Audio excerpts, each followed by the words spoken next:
Stubbylee Park. Stubbylee Park is situated in Bacup, Lancashire. It was once considered a safe place to bring children to play. In fact, I regularly bring my nephews, aged 5 and 2, here to play. But in August 2007, something dark happened here, right in this very park. Sophie Lancaster was a 20-year-old gap year student who was battered to death here in Stubbylee Park in 2007 for no other reason than the fact that she wore alternative clothing and was considered a goth. Sophie, along with her boyfriend Rob Maltby, was attacked here by a gang of 5 boys. Those 5 boys were Brendan Harris, aged 15, Ryan Herbert, aged 16, Daniel Hume, Joseph Hume, brothers, aged 16 and 18, and Daniel Mallet, aged 18. The attack on Sophie and Robert occurred over there in the skate park area. Brendan Harris, Ryan Herbert, and the rest of the gang attacked Sophie and Rob after asking them for cigarettes. One of the gang was heard to shout, "Let's bang him," before Harris attacked Robert with a flying kick to the head. After the group had knocked Robert unconscious, Sophie sat cradling her boyfriend's head, begging his laughing attackers to leave him alone. Instead, the group acted like a pack of wild animals and started to attack her. Harris and Herbert began savagely and mercilessly raining down blows on Sophie's head as though it was a football, until she fell into a coma. The youths then left the couple for dead before boasting to friends, "We've just beaten someone up. There's 2 moshers nearly dead up Bacup Park. You want to see them, they're a right mess." A 14-year-old girl was witness to the attack. She was so distressed by what she saw, ambulance crew were unable to understand her 999 call. I can see the ambulance police right here, yeah.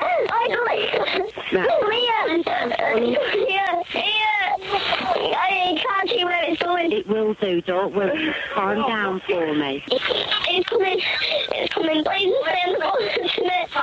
I'm not going anywhere, but I need you to calm down. I need you to be able to tell the paramedics if it's anything, you can tell them, but you stay calm.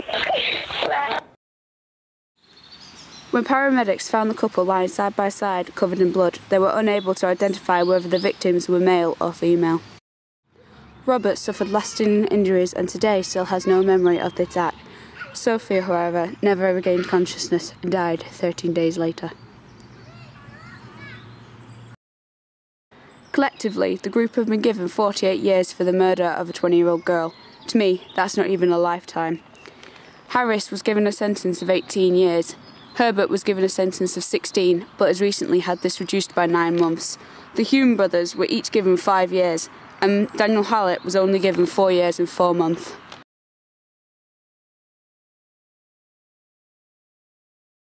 I've just been really deeply touched by how cruel can people be, especially very young, like the lads that did that. And just thinking how prejudiced can people still be in kind of recently, and how you can discriminate another person against what they look like. Well, it's appalling, really. I mean, like, attacks of any kind are generally just not something you enjoy hearing about.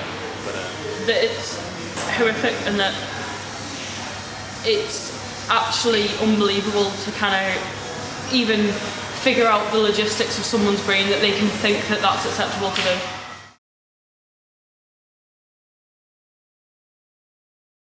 It does, because, well, it's scary thinking that people would beat someone just for the sake of beating them or because of their appearance. There is people that do get attacked still today. There was one in Bury a few months, maybe a year after the one with Sophie Lancaster.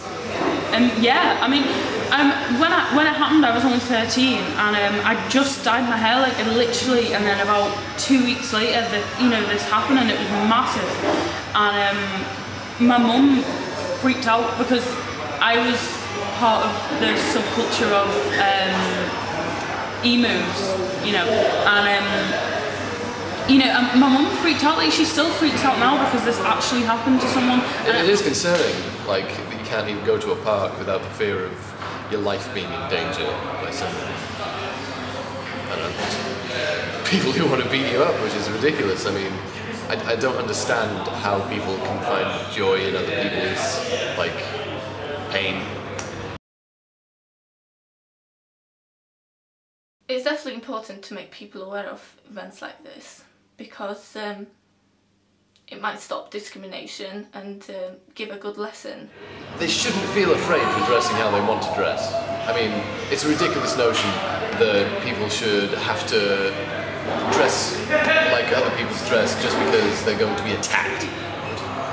The worst thing that anyone could possibly do is just say, oh well, you know, she brought it on herself, like, which you do hear people say, and it's a disgusting behaviour to have. Like, no one actively asks for that. You know? Instead of raising awareness, we should be educating instead.